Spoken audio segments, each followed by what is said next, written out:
I haven't really heard too much on Sadiq Kahn recently, but the London mayor does come out every so often and talk absolute nonsense. Instead of putting a stop to knife crime within the capital, Kahn has said that we should prioritise housing criminals who have just been released and wants you, the British taxpayer, to pay for it. As always, we will discuss this nonsense in today's video, whilst also going over all of the latest news from up and down the country.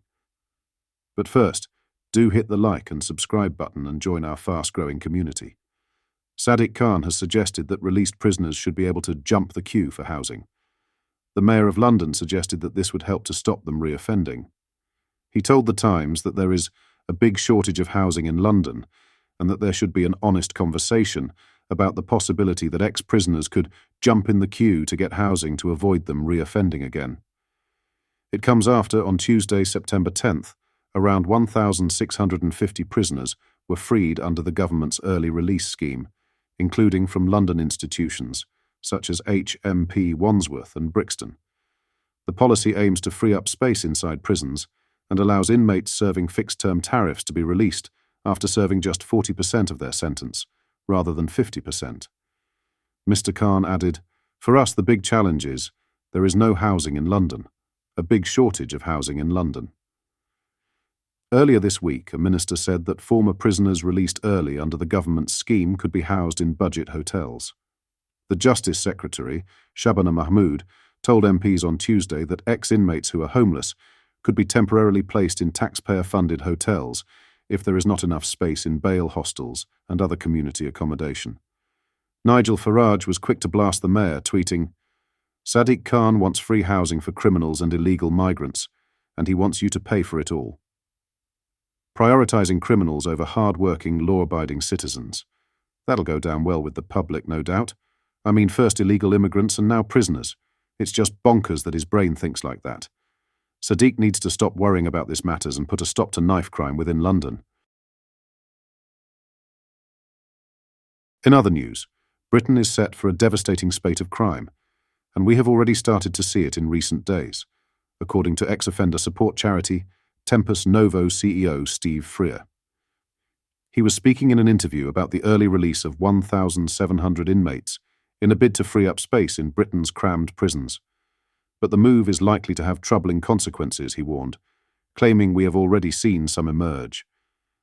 Asked if he has a sinking heart about inmates being allowed back onto the streets prematurely, he said, "Yes, there's clearly going to be more crime. Some of that will be devastating. We have already seen examples of that in the past few days. This is down to systemic incompetence. The probation have been under the cosh for years, and now we are just adding more and more pressure on them." It comes after London Mayor Sadiq Kahn suggested those being released early should be moved straight to the top of the housing priority list. Freer told Bev Turner and Andrew Pearce this could be a wise move, given the risk of reoffending the more they are out on the streets. "It would help. Statistically, I think it's 50% less likely to reoffend if they have some sort of accommodation. But it's okay having accommodation. They need to be able to pay for it," he said. "They need a lifestyle that supports a healthy future. That's why we work around employment with good employers. I think the early release scheme is a knee-jerk reaction. I get why. Prisons are bursting at the seams, and the current government has inherited the problem. We've seen this coming for a decade. It's a sad indictment of government." Prime Minister Keir Starmer defended the move to free criminals during a lively PMQ's session where he was grilled by Reform UK leader Nigel Farage. Justice Secretary Shabana Mahmood announced plans in July to cut temporarily the number of sentences which inmates must serve behind bars from 50% to 40% as the Ministry of Justice, MOJ, sad overcrowding, had pushed jails to the point of collapse. At Prime Minister's questions, Farage said, "This to make way for, yes, rioters, but equally those who have said unpleasant things on Facebook and elsewhere on social media." Does the Prime Minister understand there is a growing feeling of anger in this country, that we are living through two-tier policing and a two-tier justice system? Sir Keir hit back, telling MPs, "I'm angry to be put in a position of having to release people who should be in prison because the last government broke the prison system." The Prime Minister was repeatedly warned that he had to adopt the scheme that we put in place.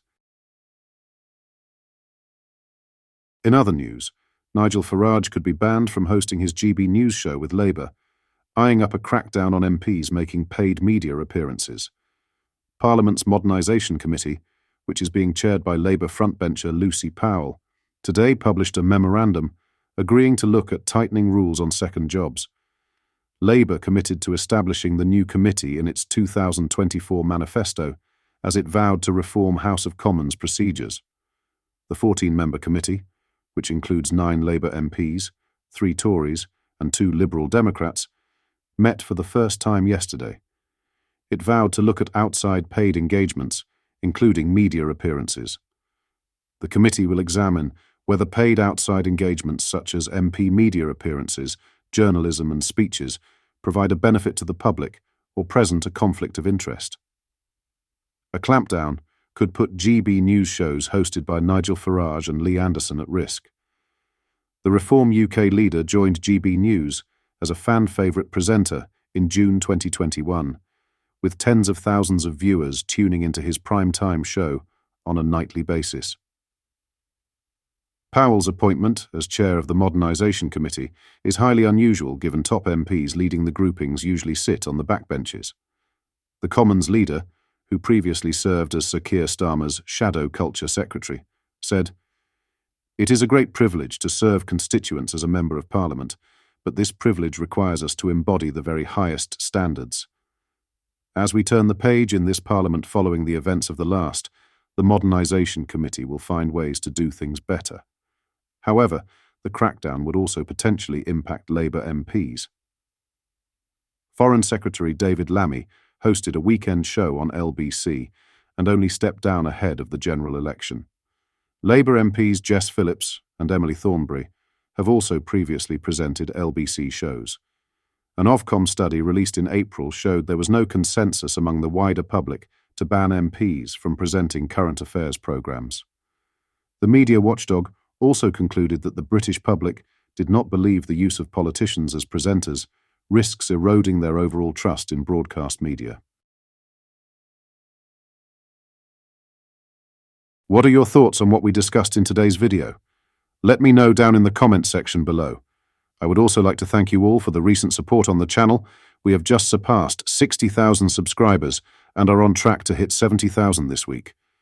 Our aim for this channel is to shed light on how poor the government in this country are, and your support helps us in that mission. So, if you've not yet already, make sure you do drop a like on this video and subscribe to the channel for more British content. Thank you. Take care. Goodbye.